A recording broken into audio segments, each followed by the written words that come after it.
I had the opportunity to live in the Middle East, Saudi Arabia in the mid-'80s.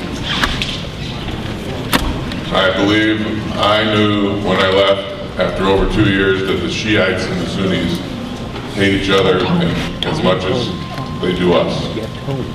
I certainly appreciate and agree with your position militarily, but what do we do if there was one Shiite or one Sunni alive? I believe they try to kill each other.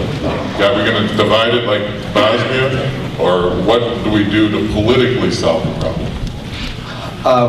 I didn't go into a lot of detail about Iraq, but I would just say you have a legitimate point in this, that if there's lawlessness, if there are incidents start to take place, such as the bombing of the Golden Dome in Samara, that exacerbates and brings the extremist elements out, and more tensions and more fighting and eventual partition.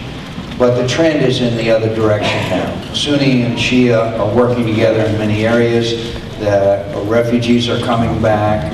The government is not functioning as effectively, to say the least, as much as we wanted to. But we are starting to see integration of the military and police between Sunni and Shia.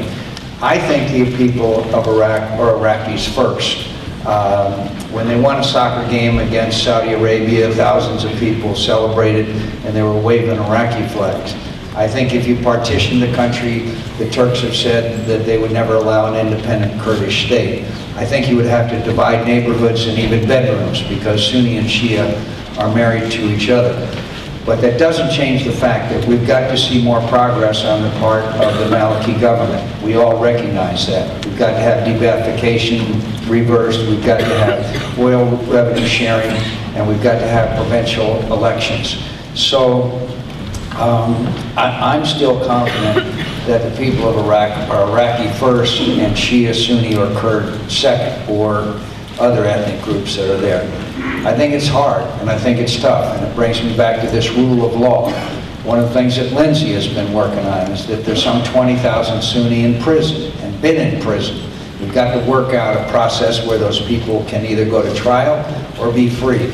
And so that's the hard part in my view, because it's hard to have societies mix unless they know they have the protection of the law. And it's going to be hard and difficult. But I don't see the answer being dividing it up into 3 countries. In fact, I think that leads to significant complications, including how the oil revenues are distributed. So I still have some confidence that the central government will function more effectively, but it's very tough. I thank you for the question.